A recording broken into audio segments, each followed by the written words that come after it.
All right, so you've had about half an hour to carefully read the story, Thomas Edison's Shaggy Dog, and answer the questions. Now, if you skimmed through the story really, really quickly, you probably got done early. But there's also a better chance that you didn't get as many questions right. You know you did a good job if the story has a bunch of marks on it, underlines, and little notes written next to each paragraph. So please make sure that you stunt the text. All right, let's look at question number 1. Thomas Edison's Shaggy Dog is mainly about the life of Thomas Edison, the great inventor. B, a man who is unaware that his dog bothers other people. C, an incredible tale told to silence an annoying individual. Or D, to show the history of the light bulb. Okay, well, A says the life of Thomas Edison, the great inventor. Now, I don't even have to go back to the story to know it's not really that much about Thomas Edison. So I'm going to cross A out. B says a man who is unaware that his dog bothers other people. That's true, but that's really only in the first couple or the first page or so. So I'm going to take that out too. It's not the main idea. C, an incredible tale told to silence an annoying individual. Now there's a chance that the stranger told that story just to get Bullard to shut up. So I'm going to put a mark there to say maybe. D says to show the history of the light bulb. Well, there is a chance that it's not really the history of the light bulb. And that was clearly not the main idea. So I'm going to cross that out too. C is definitely the right answer. Question number 2.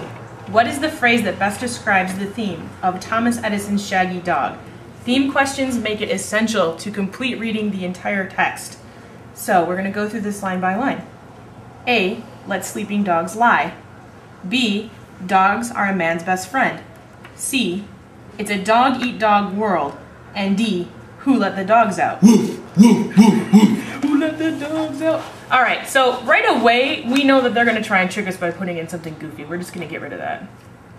We know that's not it. And the rest of these are kind of cliche, so we have to read through them and think about them. Let sleeping dogs lie. I'm not sure what that means. We're going to move on. Dogs are a man's best friend. Well, in this story, I don't know that dogs were a man's best friend. So I think I'm going to eliminate that one. It's a dog-eat-dog world. That could be it. Let sleeping dogs lie. Let's think. So if I'm letting sleeping dogs lie, I'm leaving dogs alone.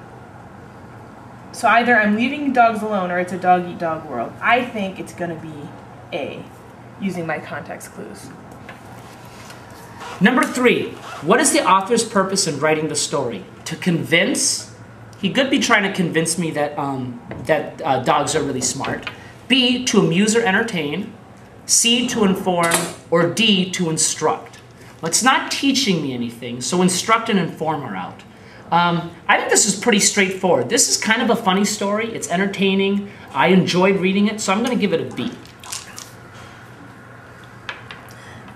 What conclusions can most likely make about the stranger? He will eventually become friendly with Bullard. He will eventually be enemies with Bullard. He is Bullard's long-lost brother. He will never return to the park where he met Bullard.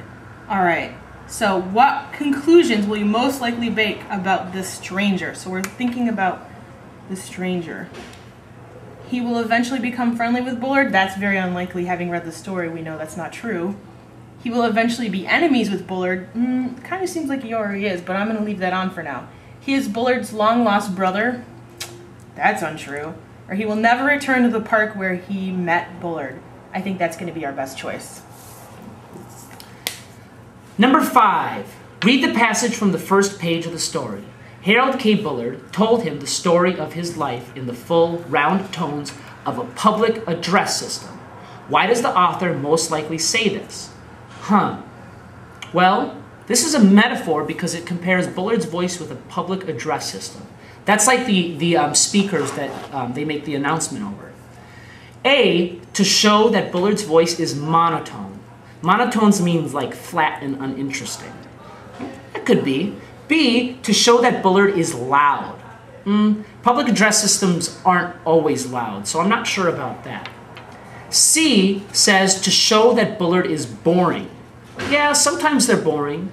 D, to show that Bullard is informative. So I got to think about what are some generalizations we can make about public address systems and how they relate to Bullard.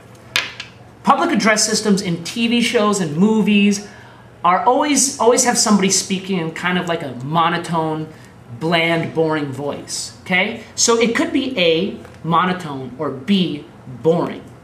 I'm gonna take out loud because I can't really think of public address systems as being loud, generally. And also there's no evidence that Bullard himself was loud, so I'm gonna cross that out. Also, to show that Bullard is informative, there's no evidence in the story to show that he's informative, so I'm gonna take that out. We have boring. Well, Bullard sure talks a lot, and people get bored with his stories, but it doesn't quite fit, so I'm gonna cross that out. I think it's A, to show that his voice is monotone, because the typical stereotype about public address systems in movies and TV shows is that the speaker speaks in monotone. There's evidence to believe that Bullard speaks monotone too, so I'm going to circle A. Read the following passage from the story. Although he was continually interrupted, the stranger tried doggedly to read the book. The word doggedly most likely means... Alright, first I'm going to circle the word that I'm looking for. Now I'm going to read my choices. A, cheerfully. It's definitely not cheerfully, but we're going to continue reading. B, stubbornly. C, lazily.